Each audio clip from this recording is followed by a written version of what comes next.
Hi, this is Evan Jones from LawSchoolly.com. Today we're moving on to an explanation for Preptest 7, Game 3. This is the first grouping game in this section. It's a pretty tough one.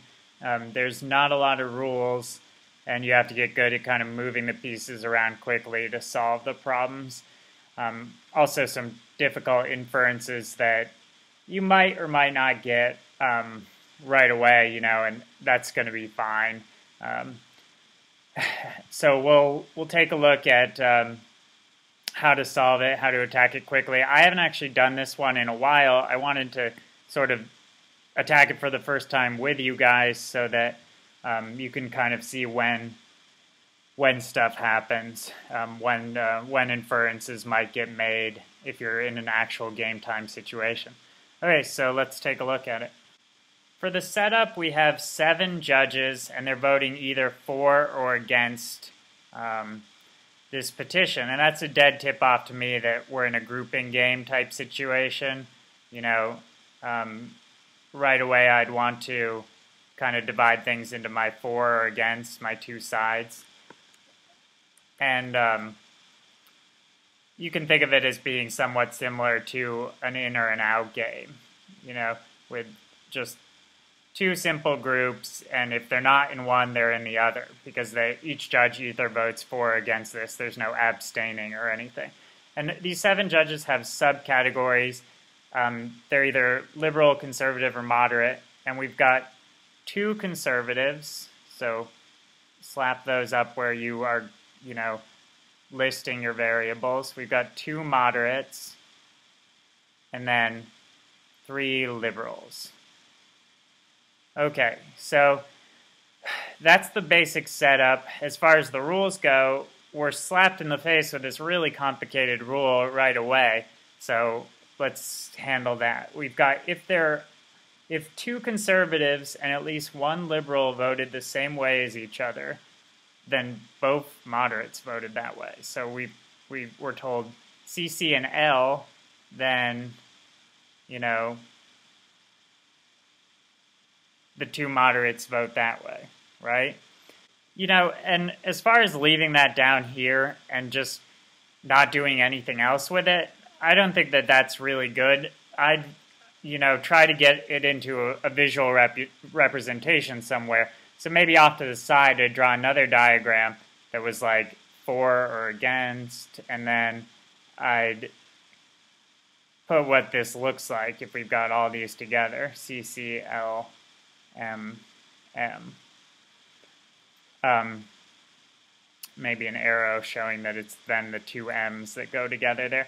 It's messy, but, maybe later we're not going to use this. It's just a way that it's cementing it in my memory right now. And this can be on either side, So just something here to help cement this in my memory.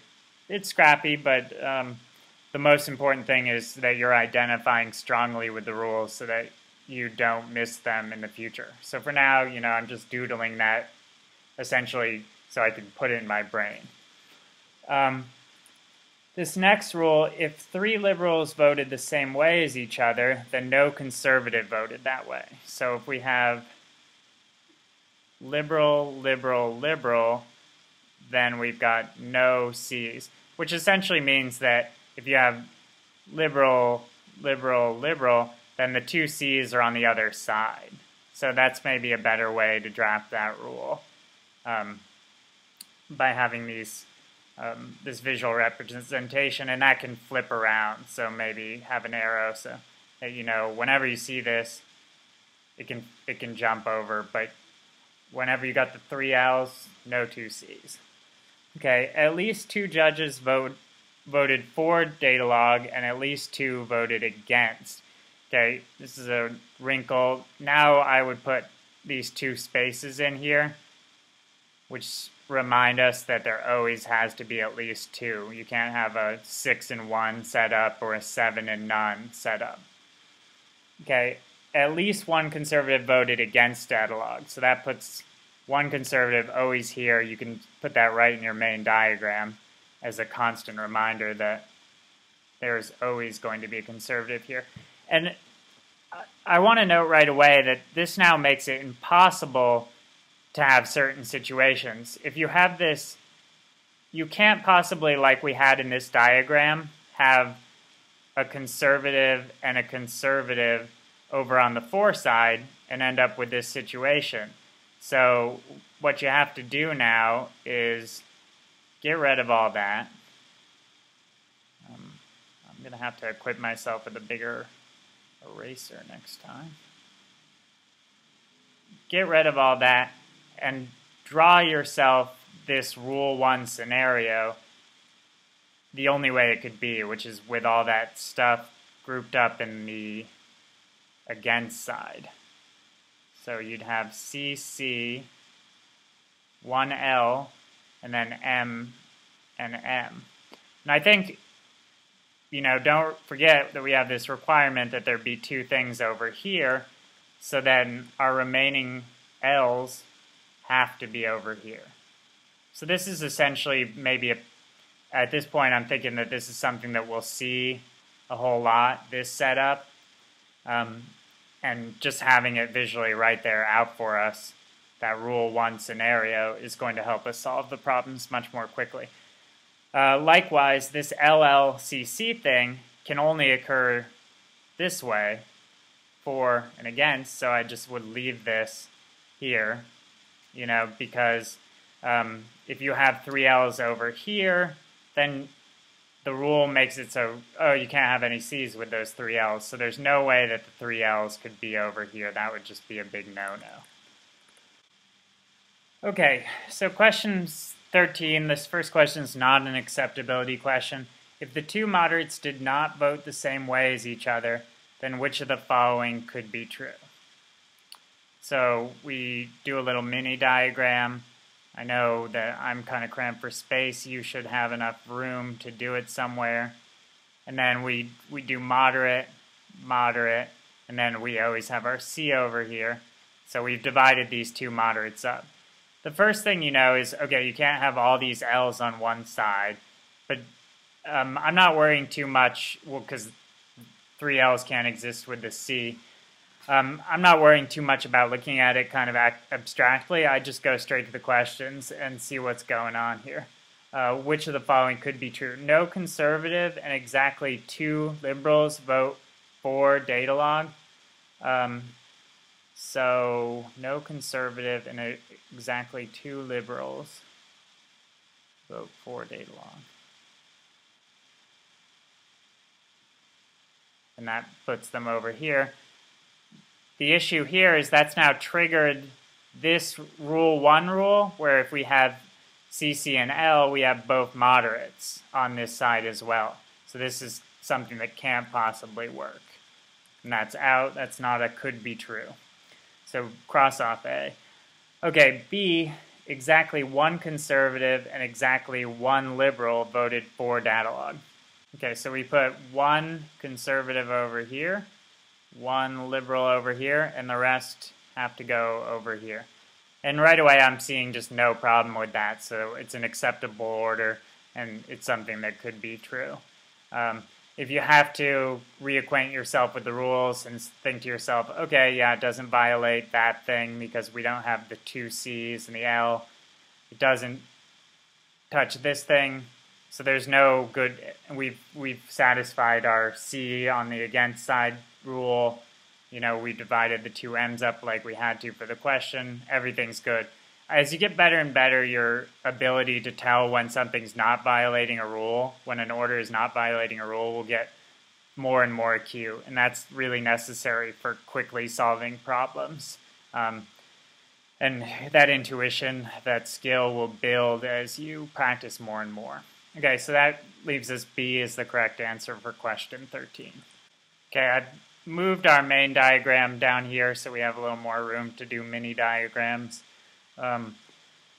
Let's move on to question 14. Which of the following must be true? At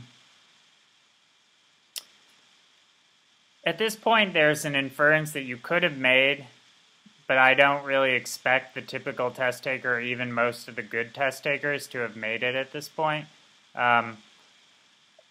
And so we'll just hold off until we spot it in the course of this question. If you hadn't made it yet, your best thing to do is just to start trying scenarios rapidly. Which of the following must be true? At least one conservative voted for data log. Well, just try a counterexample. Can you get two of these guys in here? Put all those over there as in our rule 2. And then it doesn't really matter where the moderates go. You're not breaking any rules. So that it's not something that must be true that the conservatives are on either side. So cross off A. That's not a correct answer. A is gone. Okay, B. At least one liberal voted against data log. Luckily for us, we just saw that it's perfectly okay to not have a liberal voting for against data log. So you just killed two birds with one stone. I mean, if I'm looking at this, if this wasn't okay, then this rule that we had would be rendered pointless, because the only way it can exist is when there's no liberals voting against data log. So cross off answer choice B, that's gone. Okay, at least one liberal voted for data log. And this is the inference that maybe a select few of you made beforehand, but you do need a liberal to vote for data log, because if you don't, you've done this 3 L's over here thing, and then suddenly there can't be a C there with those 3 L's. So it's always the case that there has to be at least one L over here. Otherwise, you're violating rule 2. So from now on, in our main diagram, we can just leave an L down here, because we know we always need him. So the correct answer to 14 is C. At least one liberal voted for data log. That's something that must be true. Okay, 15. If the 3 liberals all voted the same way as each other, we know from prior discussion that that means that they're all on the for side. And then we have to put both conservatives over here. Which of the following must be true? So I've made an inference already. Check if that answers the question. Always don't do more work than you have to. It's a big time saver if you've already made the inference that answers the question. We know the 3 L's have to be over here. Scanning the answer choices, yeah, it's right there. E, all 3 liberals voted on the for side. That must be true. Easy question if you've ordered your thought properly. E is our correct answer there. Okay, on question 16, if exactly 2 judges voted against data log, then which of the following must be true? Immediately with problems like this, you're trying to make some sort of critical inference that, will answer the question right away. But if you don't see it, then you just sort of have to get down to brass tacks and start trying out the individual answers. And hopefully, that'll quickly help you arrive at a solution by eliminating them. And once you have some variables out there on the board, it's much easier to flip them around in your mind. So what I ended up doing was I just went straight to answer choice A and said, which of the following must be true? Both moderates vote for data log, so I tried to put a moderate here and see if I could do it. If I can't, then that must be true. Then all the liberals are over here, and then the conservative is over here. Yeah, that's violating rule 2. Anytime you have 3 liberals like this, then you can't have C over here. It'd be forced here, but now we've got 3 variables on the against side, which is no good for this question, where we can only have 2 max over here. Maybe a good thing to do at first would have been to make sure we marked some X's up here.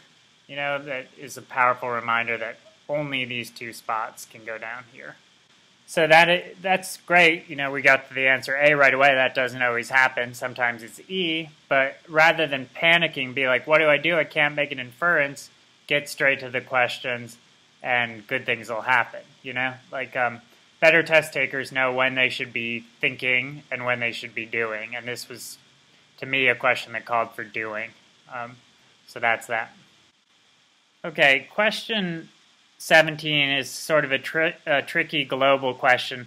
I took the time to write out what the what the possibilities are. What they're asking is, each of the following could be a complete and accurate list of those judges who voted for. So these, just right next to your problem, it might be helpful to visually write it out so that you can then mentally stick those into the for side. And when I did that, I immediately saw that this 6 here is only going to leave one judge on the other side, and that would violate our rule. If I hadn't have written it out, I might not have seen that, and I would have been left trying all these out for problems, and that would have taken a ton of time. So it's best avoided.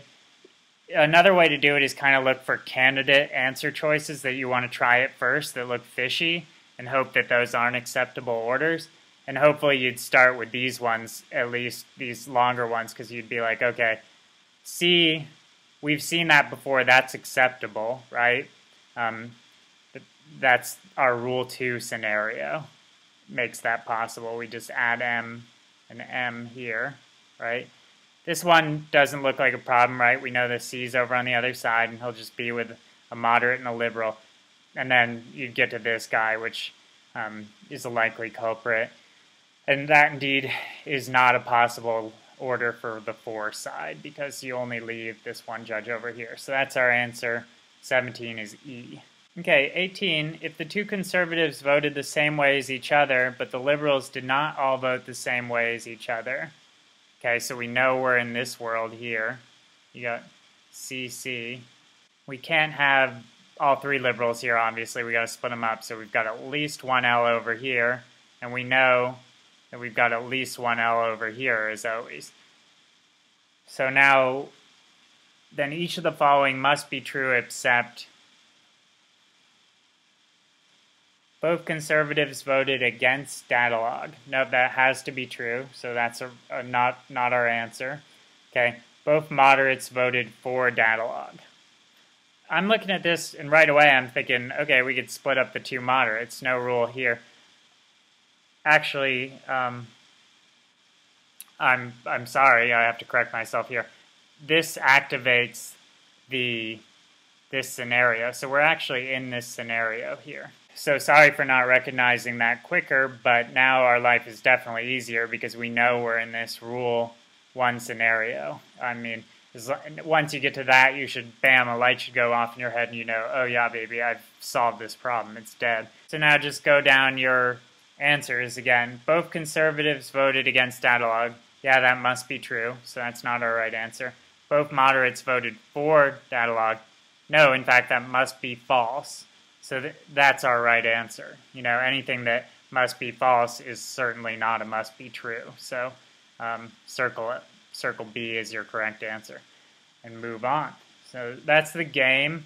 Turned out to be some pretty quick work, maybe not as intimidating as it initially seemed. However, I think by having your rules done visually here and here, you're in much better shape to solve this quickly. And then making that L inference that we made, that there has to always be at least one L over here, was helpful as well. Okay, thanks a lot, and we'll be doing plenty more of these, so, get your books out and stick with us. All right, thanks. Bye.